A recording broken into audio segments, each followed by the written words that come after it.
Hello, hello.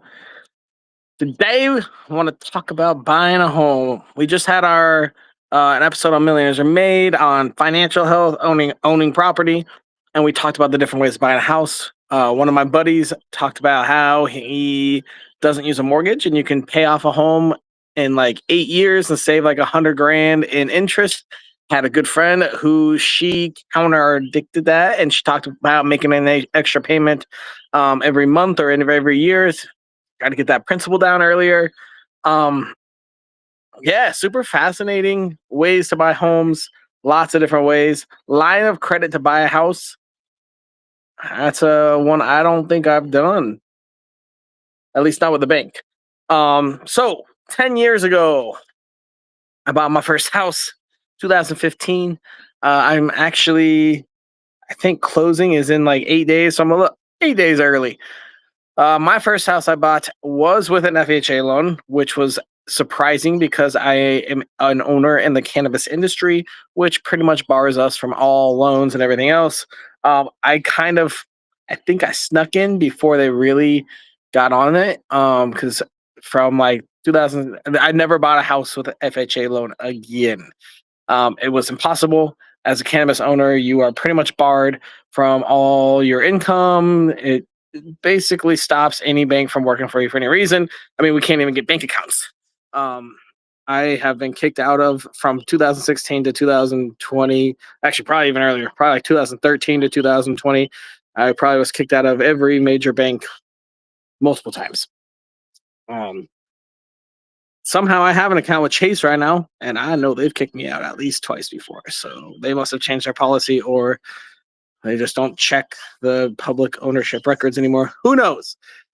So first house 10 years ago, um, 3.5% down. I bought it for about 255,000, if I recall. So I don't remember what that down payment is. I feel like I paid roughly $22,000. Sound right? Probably not. Hmm. Maybe that was my second house. I guess I don't remember how much I paid for my first house on the down payment. But I believe it's FHA. Yeah, I'm certain it's FHA. So this house, bought it, and I had renters long term, and there was a huge space in the back, and I Airbnb that. So that's when I started Airbnb, was 2015. Um, Put in like three big mattresses there and Airbnb it out to large groups. My renters knew beforehand. I knocked their rent down a tiny bit. I think like instead of 750 a room, it was 700 a room, something like that. If they just had to do it, so it was a 4 bedroom, 2 bath with a huge extension that was probably not legally built. I'm pretty sure the owner before me just threw it up there without permits. Um, had a fireplace back there. I ended up shutting it off because Airbnb guests and fireplaces are never a good idea. Um, yeah, so generate a lot of revenue, and then it was so nice. Actually, oddly enough, one point like three sisters rented the room, and they ended up falling in love with one. I had three brothers renting the house. They fell in love and got married or whatever. They also got addicted to heroin, so I had to evict them, and that was ugly trying to clean that house up after that. Fascinating. I think they all have money judgments now. They're all in collections, and it's just ticking, ticking, ticking, adding up until they finally get all their wages garnished. But so it ended poorly. So then after that, I decided long-term renters were no longer possible. They basically took the Airbnb guests and moved them into their like the basement, and then they had a bunch of other people that they just it kind of turned into a heroin den, I believe. I don't really know. When I evicted them, there was only two people there, and we changed all the locks and just threw out a bunch of nasty stuff. So that house, then I turned it into full time Airbnb. Um, that was pretty much the end of long term rentals for me. I had They were there for probably 2 years, and by that time, I bought another house, maybe a second one, and had those as long terms. But after cleaning out heroin den and people that had lived there for 2 years, it was disgusting. And then they ended up not paying rent. Probably cost me almost like a year's worth of rent just to fix it all back up and get it back out there. And I was like, this ain't worth it. We're only Airbnb. So then we started Airbnb it. 5 bedrooms was a lot. It was, I guess, 4 bedrooms in there, so it didn't get rented too often. So then we started Airbnbing it room by room, which was highly successful. So my mortgage on that house was, I believe, it was probably 2,200. At some point I refied it and took a bunch of money out to go buy a building. Let's say it was probably like 2,200 in the beginning, maybe 2,100, and so I was renting out each room for roughly like 1,500 on Airbnb, 3 to 4 days a month or 3 to 4 days at a time, but constantly, always. I mean, we were at like 97% occupancy. So then that huge backspace, I ended up putting up walls and making it two separate rooms. So now I had a 6 bedroom house, and they were pumping out like $1,500 a month per room, including cleaning fees, damages, all the whatever else. Then I decided to put vending machines in there and didn't sell snacks, but sold things of higher value. So I sold like charging banks and cords and stuff like that. That made a lot more revenue out of there. Then I started renting cars out of it. I did it with all my houses as well, but this was just the first one. I ended up knocking out the fence and putting in like a uh, parking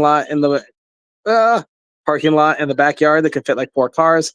I'd have 2 cars there at all times. So Turo would have them. So anytime they need a car, they could just rent that car straight from there. So it was like an all inclusive Airbnb. Then I started putting deals to local restaurants and whatnot, and liquor stores and coffee shops that I owned. So I was promoting all my own businesses. And so they would all my Airbnb guests would go shop at my stores or other businesses I had, my party bus company, um, all that fun stuff, coffee shop, grocery store, yada, yada, yada. So they would just scan a QR code and get in. And that actually built a new company called Denver's Best Deals, which I'm now launching down here called DI's Best Deals. So buying that one house did awesome. And equity, it grew. I think I refied it at 450,000. So I had 200,000 in equity, refied that, pulled like 80, no, pulled like 110,000 out in equity and used that as a down payment for my building. Um, and that's where I bought the building and ended up learning it was the last opportunity to get a liquor license. So decided to open a liquor store and went sober like a year and a half later. But yeah, so buying a house. This one was an FHA. I've done pretty much all 10 for all of my properties. Each property I've bought differently. My favorite is probably sub two or owner finance. It's simple, effective, and you don't really have to get like banks and all the crap involved. It's just you and someone else agreeing on paper to go do something right. I like selling my houses owner financed. I like to flip houses owner financed. Um, it's just a simpler way to do things. Numbers stay straight. You don't have a ton of closing costs. You don't need realtors. It's just so much simpler. Crowdsourcing is one I have not done yet that I'm really interested in. Would really love to do that sometime soon. But real estate oddly has not been on my horizon lately. I'm not sure why. I guess it just doesn't help people too much. And I am in a zone of my life where it's all about how many people can I affect. At some point, as I build more automations and simplicity and all that kind of stuff, I'll get it back into real estate. But right now, just chilling. Yeah, I'm not even managing or hosting or anything. It's just crazy. At my height, probably 2021. I mean, COVID was an amazing year for Airbnbs. Amazing. I bought a property then. I bought a property and I bought a building, a like $1 million building in 2020, August of 2020. Then like January of 2021, like 5 months later, I bought my house in Texas. And have I bought anything since? Is that the last time I bought something? Oh, then I bought the land in Trinidad in probably 2022, maybe 2021. I don't remember when we bought and built that big thing out. But anyways, anyone that here's the key thing to take away, the lesson to learn is the best thing about home ownership is if you do it right, you are making extra money every month, which is awesome. But the more important thing is you're building equity as your home value grows and increases. You are just making more and more money, tucking it away. So it's like a secret savings account, and you can tap into it once you have 50 grand or 100 grand sitting in equity and go, oh, cool. I can tap into that, pull out 100 grand, go buy a building, and do it all over again.